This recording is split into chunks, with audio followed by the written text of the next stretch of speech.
Le Seif Tetzaïn traite de la possibilité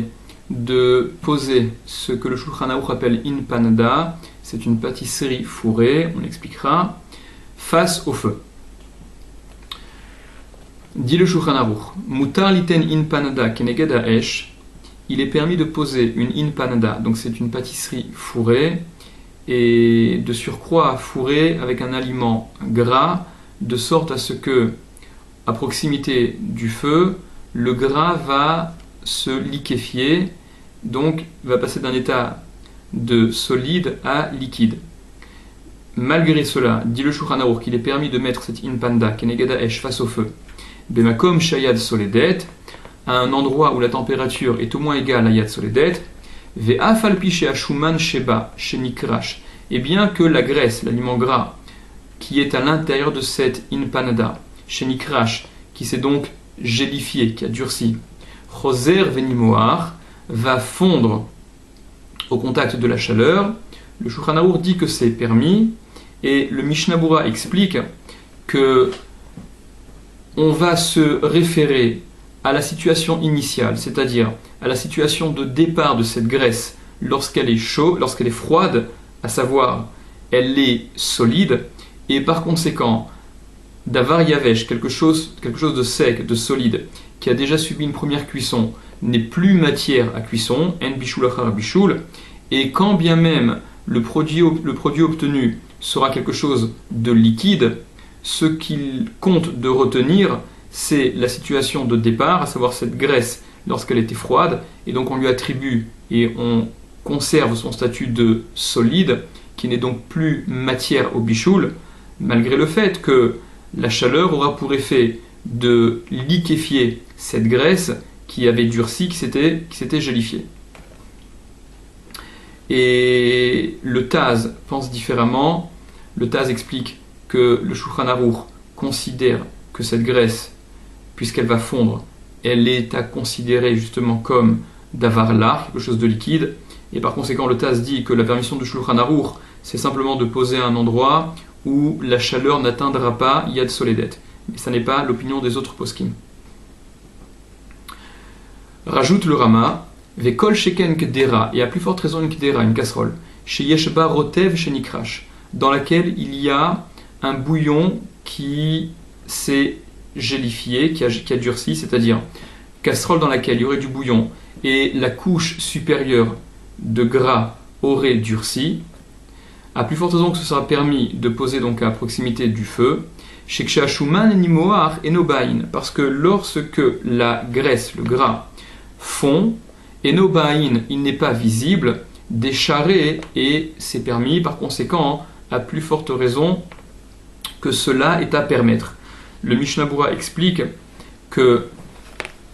ce que veut dire le Rama, c'est la chose suivante, c'est que le problème de nolad, c'est le din qui concerne une réalité nouvelle. Nolad, ça veut dire naître, ce qui est né. Au moment où la casserole avec cette soupe était froide, la couche supérieure, qui était la couche supérieure de graisse, qui avait durci, qui s'était gélifiée, elle est dure et elle deviendra liquide au contact de la chaleur. Ce liquide, cette graisse liquide, ne pose pas de problème de nolad, de nouvelle réalité, c'est-à-dire liquide qui arrive maintenant, que l'on obtient maintenant et qui n'existait pas auparavant. Le problème de nolad ne se pose pas parce que immédiatement, lorsque cette couche de gras fond, elle se mélange avec la soupe qui est au-dessous et donc elle ne sera pas visible de façon indépendante à cause de cette fonte. Par contre, précise le Mishnah Berurah, ce dont parle le Rama, le Kol Sheken, à plus forte raison qu'il y a lieu de permettre cette casserole avec cette soupe, ne concerne que le problème de nolad, c'est-à-dire cette couche supérieure de gras qui, de dur, passe à l'état de liquide, mais au sujet de la soupe qui se trouve au-dessous, et qui, elle, était liquide et est restée liquide, alors bien entendu qu'elle est à nouveau sujet à la cuisson, puisque pour un liquide, yesh bishul achar bishul, et par conséquent, ce dont parle le Rama, c'est la permission de mettre à proximité d'une source de chaleur cette casserole dans laquelle il y a cette soupe avec la couche de graisse qui a gélifié au-dessus, mais suffisamment loin de la source de chaleur pour ne pas risquer que le bouillon arrive à une température de Yad Soledet. Rajoute le Rama, Veyesh Mahmirin, et il y a ceux qui sont Mahmir, qui interdisent, c'est-à-dire il y a ceux qui pensent que même dans un cas comme celui-là, donc cette casserole dans laquelle il y a une soupe avec une couche de graisse qui aurait durci au-dessus, qui considèrent que c'est également c'est également soumis à l'interdiction de nolad, au problème de nolad, parce que ça n'est pas similaire, ça ne ressemble pas à ce qui fait unanimité et qui est permis, à savoir prendre un glaçon que l'on met dans un verre d'eau ou d'une autre boisson, où là il n'y a véritablement aucun problème de nolad, parce que le glaçon qui passe de l'état de solide à liquide, lors de cette transformation, il n'y a absolument rien de visible. Le liquide qui est obtenu à partir de ce glaçon, qui se mélange instantanément au liquide dans lequel il est plongé, n'est absolument pas visible. Alors que dans le cas de cette soupe, où il y a la couche de graisse, même si lorsque la graisse fond et se mélange à la soupe, elle ne se mélange pas véritablement parce qu'elle va rester en surface, et donc elle sera visible à la surface. Venagul et Achmir, et ils ont pris l'habitude de la Khumra, dit le Rama, c'est-à-dire que l'habitude, le minag à retenir est la Khumra. Mihu cependant, bimkom tzorer yeshismor asvara rishona, en cas de nécessité, il y a lieu de s'appuyer sur la première opinion, c'est-à-dire de permettre, comme le dit le Shulchan Aruch,